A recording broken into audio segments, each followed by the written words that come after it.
Buenos días. En marco al curso de Derecho Mercantil en la formación a la fase privada, esta semana trabajaremos con la clase número 8. El tema son las sociedades mercantiles.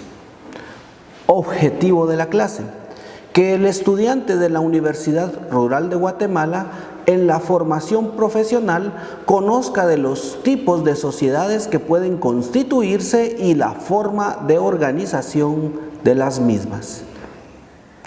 La sociedad mercantil es una sociedad de tipo personalista que se identifica con la razón social en la que los socios, por las obligaciones sociales, responden de modo subsidiario y limitado y solidariamente.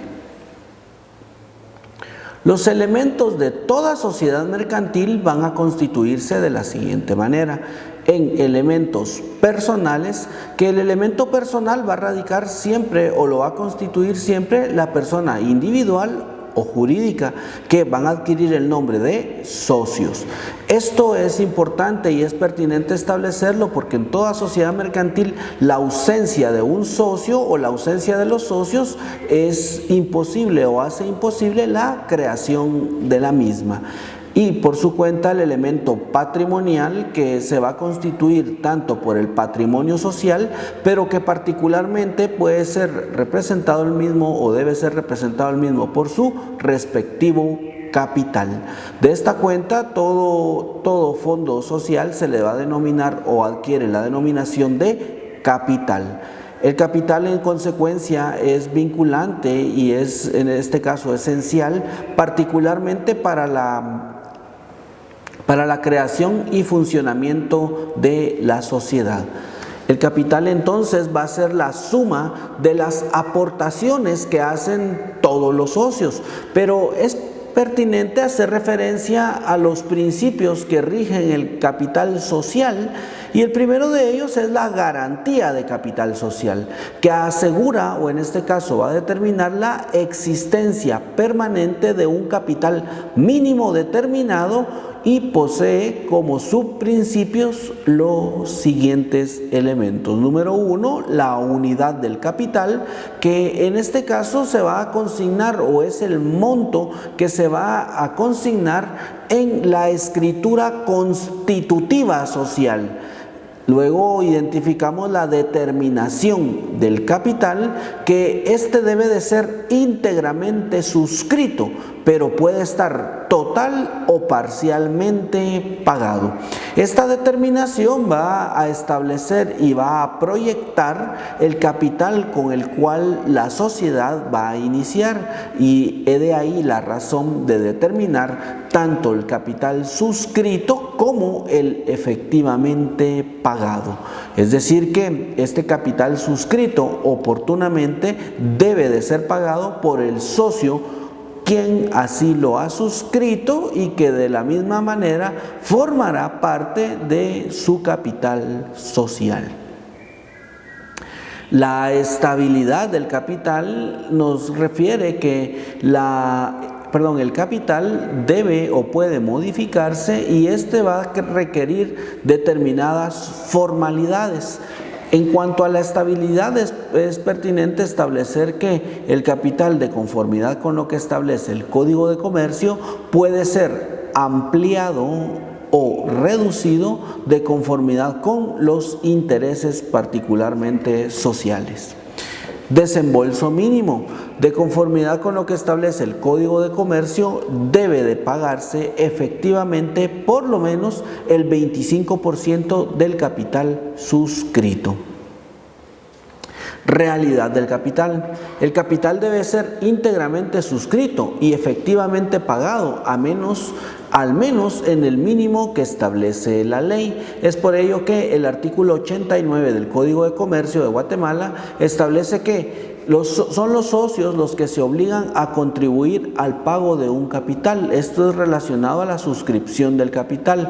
Este vínculo de suscripción es ese aporte al cual yo estoy proyectando el capital social que voy a aportar. No obstante, aunque no se cancele el mismo, debe por lo menos pagarse el 25% de este capital anteriormente suscrito.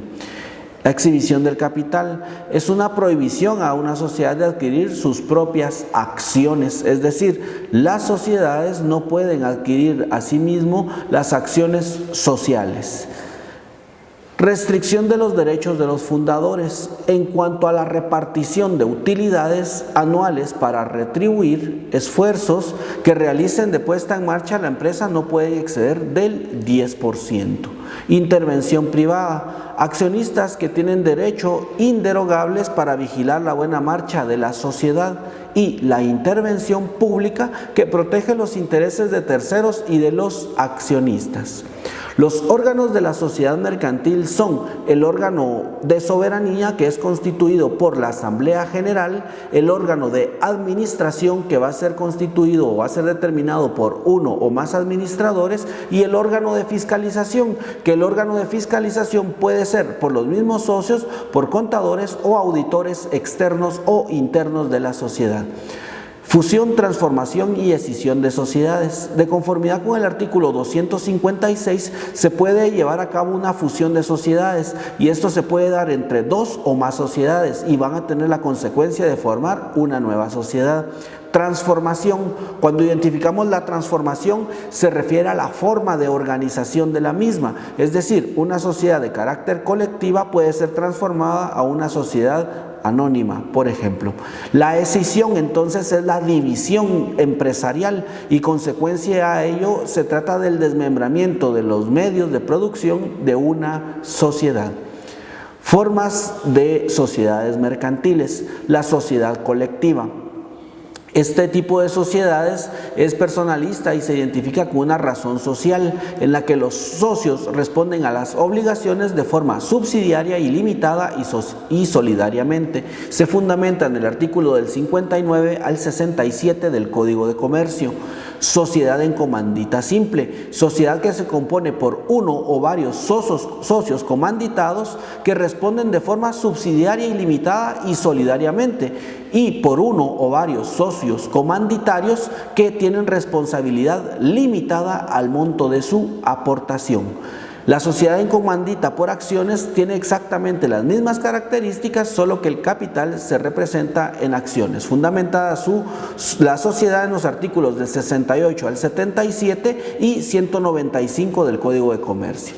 La sociedad de responsabilidad limitada es esta sociedad compuesta por varios socios obligados únicamente al pago de sus aportaciones. Su fundamentación, el artículo del 78 al 85 del Código de Comercio de Guatemala.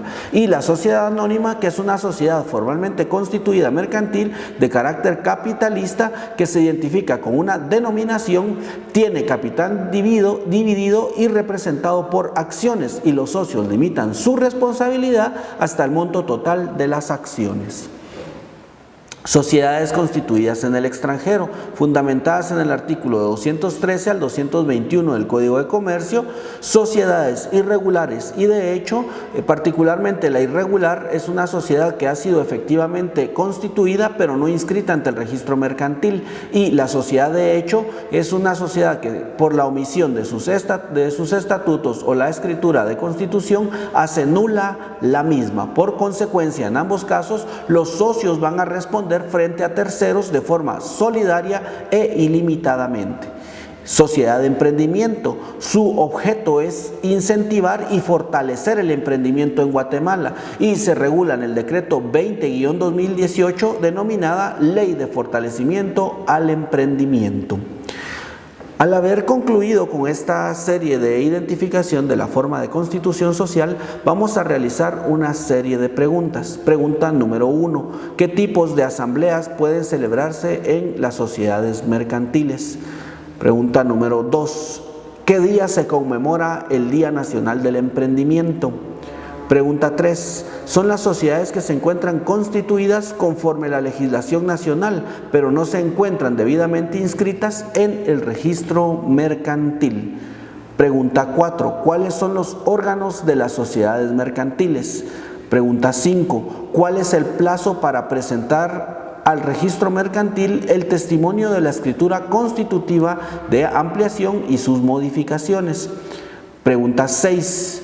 Es la sociedad que tiene un capital dividido y representado en títulos llamados acciones y los socios limitan su responsabilidad hasta el monto total de sus acciones que son de su propiedad.